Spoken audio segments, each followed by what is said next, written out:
चलो बच्चों, आपने इसको अटेम्प्ट कर लिया होगा। अब हम थोड़ा सा और आगे बढ़ते हैं। बात करते हैं इस सेवेंथ वाले के बारे में। ठीक है, इसके बारे में बात करते हैं। कॉपर कौन सी ऑक्सीडेशन स्टेट में है?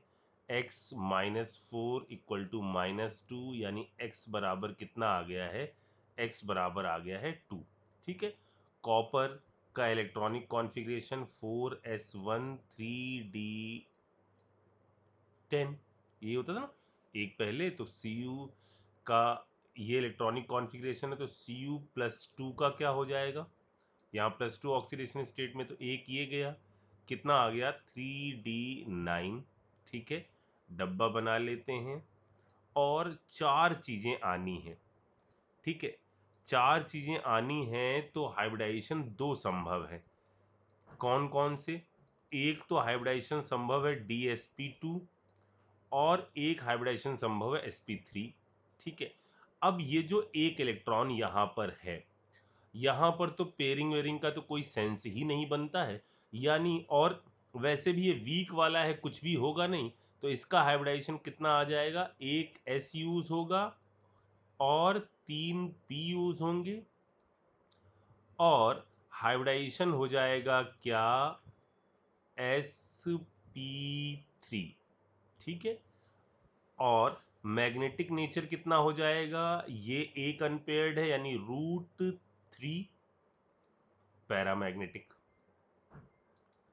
इतनी चीज समझ में आ गई? ठीक, और आगे बढ़ते हैं। सर यहाँ पर एक से ज्यादा लीगेंड आ गए, तो हम क्या करेंगे?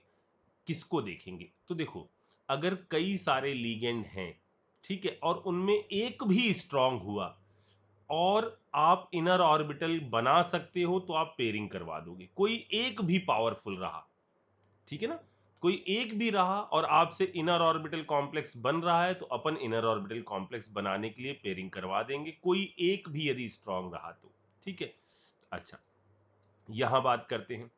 अच्छा, मैं इसमें आगे बढ़ने से पहले, एट्थ को करने से पहले, मैं आपको इस सिक्स्थ वाले का स्ट्रक्चर दिखाऊं कि ये कैसा होता है। ठीक है, ये अपने काम आएगा आगे चल के। जैसे मैं आपसे कहूं कि ईएन कैसा है? ईएन हमारा ये है, एथिलीन डाइएमीन, यानी CH2 NH2 और NH2। ठीक है, तो सेंट्रल मेटल क्रोमियम की तरफ किस तरह से ये आपका अप्रोच कर रहा होगा? तो जरा देखो, ऑक्टाहेड्रल बनना है, क्योंकि 6 चीजें आ रही, एक में 2 डोनर हैं, 3 है, तो 6 चीजें आ रही हैं। ठीक है, ऐसे। अब इन 6 चीजों को देखो कैसे लगाना है आपको। एक टर्मिनल यहां रखना है आपको, NH2। ठीक है, ये रहा कार्बन, ये रहा कार्बन, ये रहा NH2। ऐसे इसने डोनेशन कर दिया।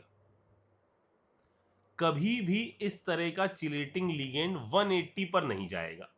ये क्या कह रहे हो सर? मतलब मैं ये कह रहा हूं कि एक इधर और एक इधर नहीं जोड़ना है आपको, हमेशा 90 पर ऐसे बनानी है केज। ठीक, एक ये बना दी हमने। और क्या होगा? जैसे मान लो अगला मैंने जो बनाया वो यहां बना देता हूं, NH2, इधर मैंने कर दिया NH2, एक कार्बन ये हो गया। ठीक है, ऐसे ही NH2, एक कार्बन NH2 ये हो गया। ठीक है, तो इस टाइप का ये स्ट्रक्चर बनेगा।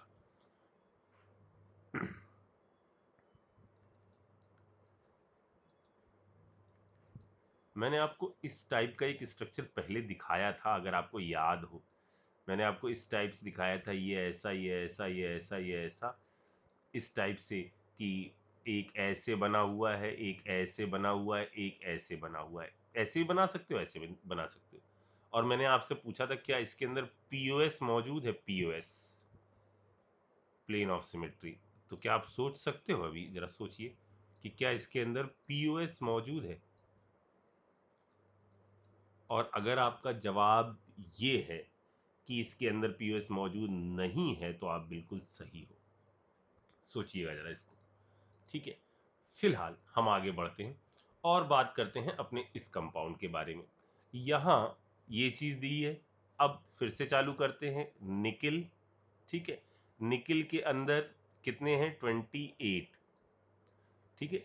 और इसका इलेक्ट्रॉनिक कॉन्फ़िगरेशन कितना हो जाएगा? निकिल का इलेक्ट्रॉनिक कॉन्फ़िगरेशन 4s2 3d8, ठीक। अच्छा, अब ऑक्सीडेशन स्टेट x -2, एक ऑक्सीलेट पर 2 का चार्ज होता है तो 2 हैं, -4 इक्वल टू -4, यानी निकिल की ऑक्सीडेशन स्टेट कितनी आ गई? ये आ गई +2, ठीक है। अगली स्टेप करते हैं, निकिल +2, डब्बे बना लेते हैं और इन डब्बों में इन इलेक्ट्रॉनों को फिल कर देते हैं।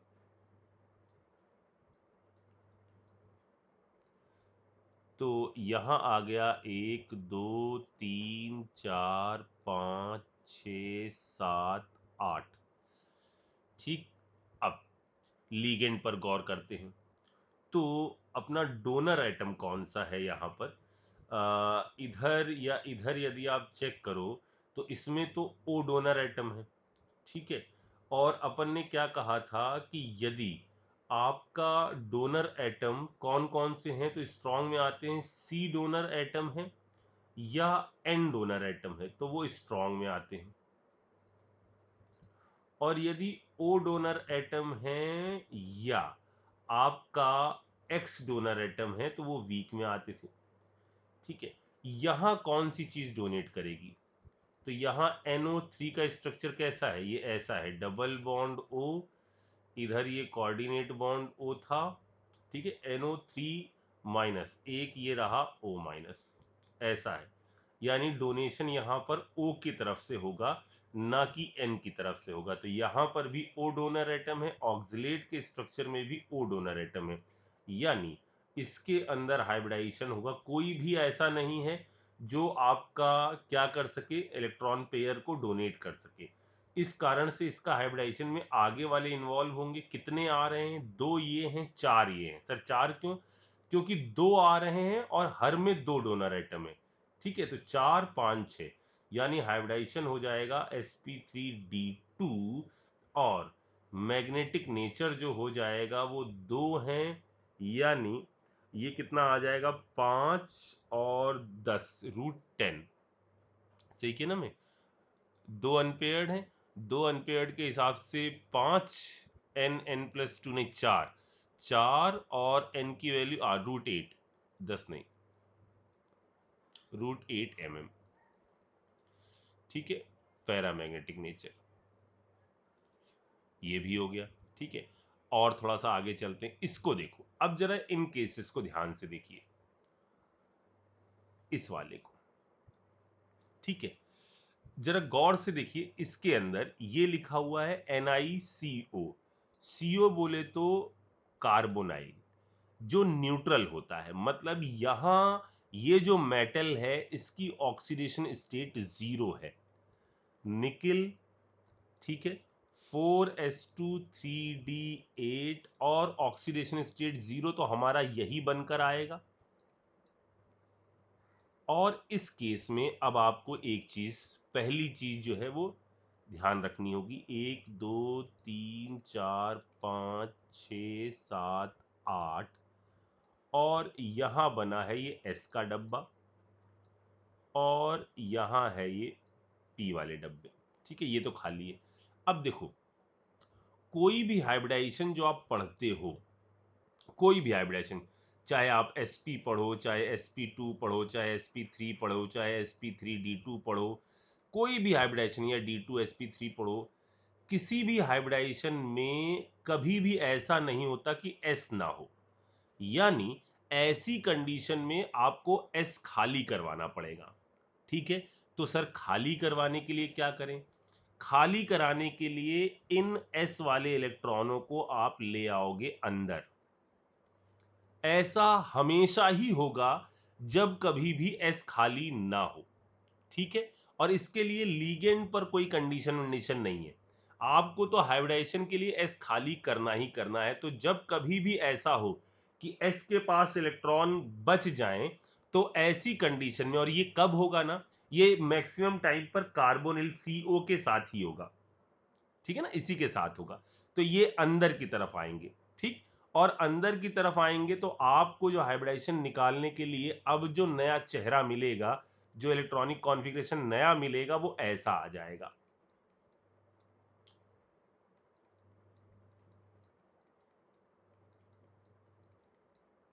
और ये खाली हो जाएगा एस वाला, इधर खाली है पी।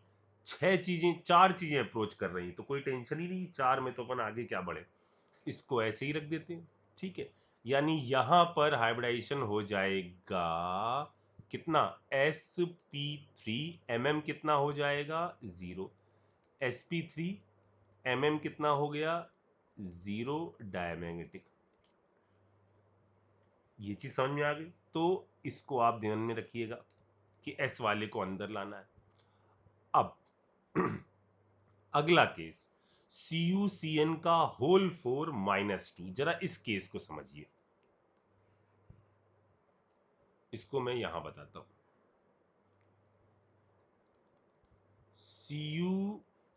CuCN का होल 4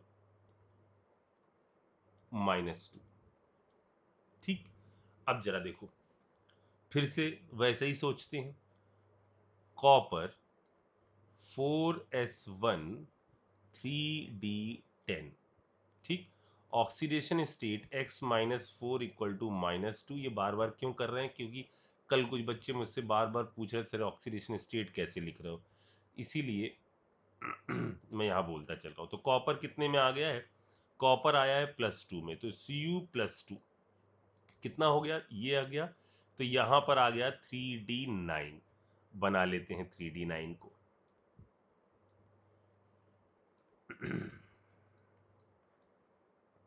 तो ये है हमारा 3d9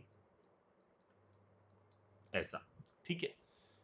आगे ये रहा S वाला, ये रहा P वाला, ठीक है। अब होगा क्या, ऐसी कंडीशन में आप कितने लीगेंड अप्रोच कर रहे हैं, चार लीगेंड अप्रोच कर रहे हैं, तो दो चीजें हो सकती हैं। या तो हाइब्रिडाइजेशन कैसा हो सकता है, या तो हाइब्रिडाइजेशन sp3 हो सकता है, या dsp2 हो सकता है। अब जरा सुनो बच्चों, आपको इस जगह पर इस वाले इलेक्ट्रॉन को हाइब्रिडाइजेशन से पहले क्या करना है, इस वाले इलेक्ट्रॉन को जंप कराना है हायर ऑर्बिटल में, इसको यहां से भगा देना है, इलेक्ट्रॉनिक जंप करवा देनी है और इसको हायर ऑर्बिटल में पहुंचा देना है। ये यहां से गायब हो जाएगा और हायर ऑर्बिटल में पहुंच जाएगा इधर, ठीक है। इसको हम बोलते हैं इलेक्ट्रॉनिक जंप। ये जो चीज है ना, वो कहलाती है इलेक्ट्रॉनिक जंप। और ऐसा कब होगा, इसकी कंडीशन क्या है, जरा देखो। ये जो इलेक्ट्रॉन जंप होगा वो तभी जंप होगा जब ऑल लीगेंड आर स्ट्रॉन्ग। पहले सारे लीगेंड स्ट्रॉन्ग होने चाहिए, और दूसरा only one electron can jump. ऐसा नहीं यहां 8-10 कूद जाएंगे, only one electron can jump. और तीसरा, ये जंप तभी करवाओ जब इनर ऑर्बिटल बन रहा हो, जबरदस्ती में जंप नहीं कराना है, ठीक है ना। ओनली इफ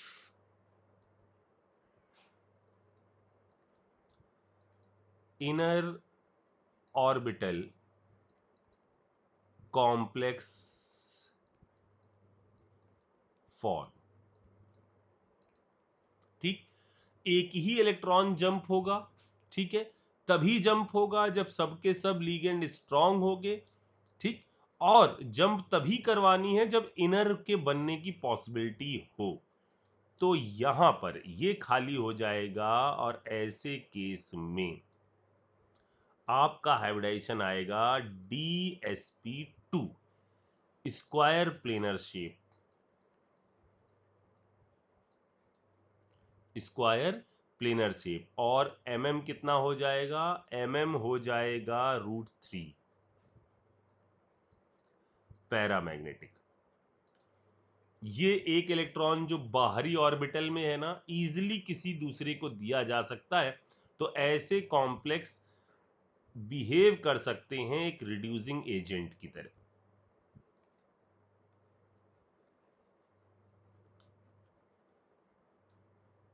ठीक। तो यहां आपने कहानियों में क्या चीज सीखी? आपने ये सीखा कि एक तो ये चीज सीखी कि एस यदि खाली नहीं है तो एस के इलेक्ट्रॉन को अंदर ले आएंगे हाइब्रिडाइजेशन से पहले। दूसरा, अगर सारे लीगेंड्स स्ट्रांग होते हैं और इनर ऑर्बिटल बन सकता है एक इलेक्ट्रॉन को जंप कराकर, तो हम एक इलेक्ट्रॉन को जंप करा देंगे। आ रही बात समझ में? अच्छा, अब मैं आगे आपको और प्रैक्टिस कराऊं उससे पहले मैं यहां पर एक्सेप्शन के बारे में बात कर लेता हूं कि जो एक्सेप्शन आएंगे, क्योंकि ये दिमाग में रहेगा ना तो फिर गलतियां नहीं होंगी। ठीक है, यहां मैं नोट करके इसको लिख देता हूं।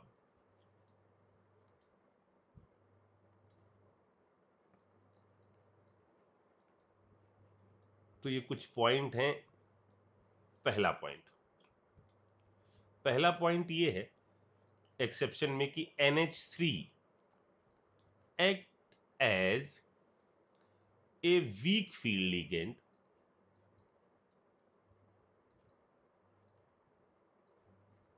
फॉर NH3 होता कैसा है? स्ट्रॉन्ग, लेकिन कुछ आयन के लिए ये आपका वीक फील्ड लिगेंड की तरह बिहेव करता है, और वो आयन है फिकरमन को।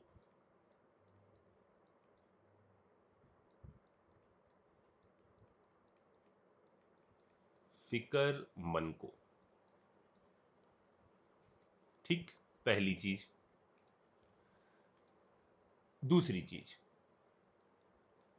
दूसरी चीज है कि ओ डोनर, रेड से लिखता हूं, O donor act as a strong field ligand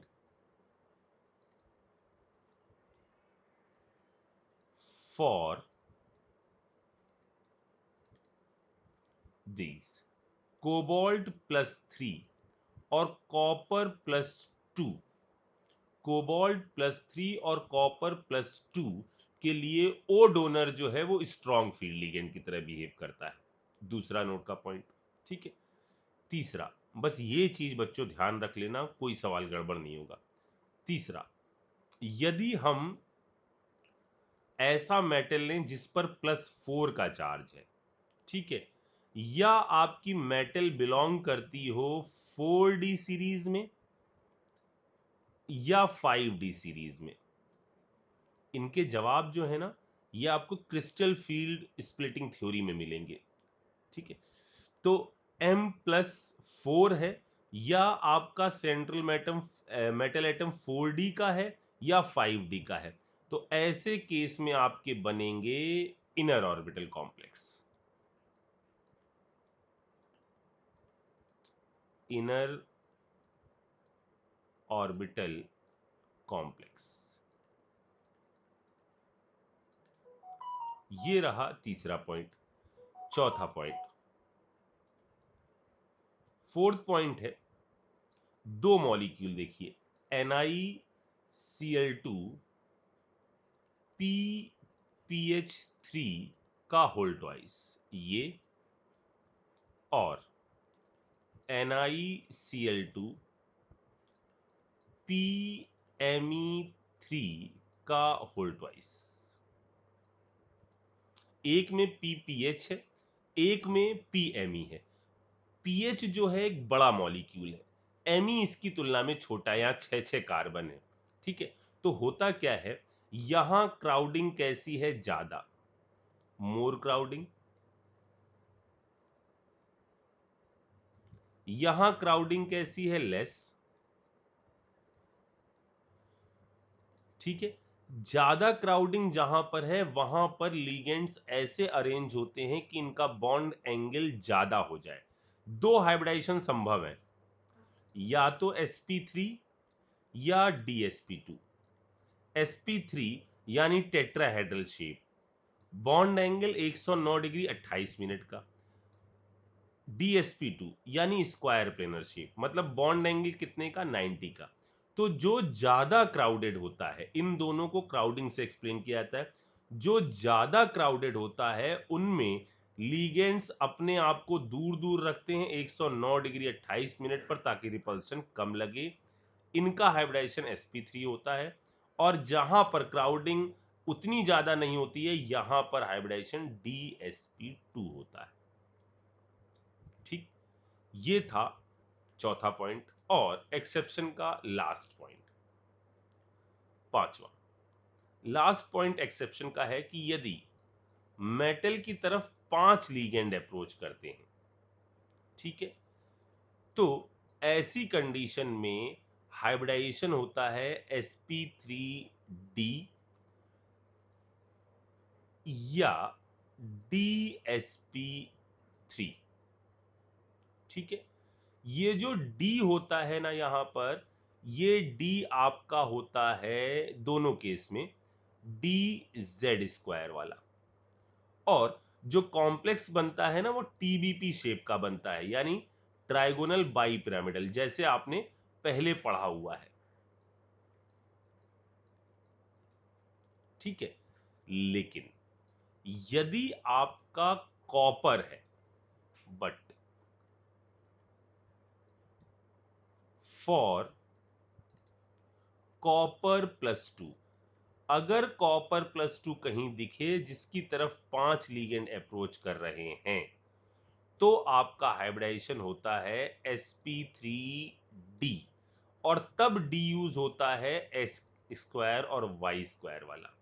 ये हो सकता है और ये हो सकता है DX²Y² sp3। और ऐसे केस में जो शेप होगा वो होगा स्क्वायर पिरामिडल।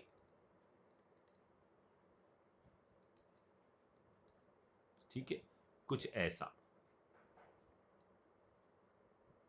ऐसा।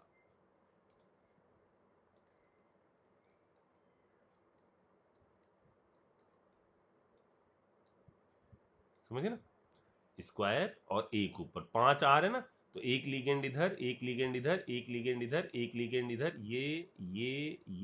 ये और एक ऊपर से। ठीक, तो देखो बच्चों, ये थे एक्सेप्शनल केसेस। अगर ये दिमाग में सेट है ना, तो फिर कोई भी गड़बड़ नहीं होने वाली। ठीक है, चलिए जल्दी से पहले इसको दिमाग में सेट करिए, फिर हम इस पर ढेर सारी प्रॉब्लम आपसे करवाते हैं। ठीक है, करो उसको जरा सा।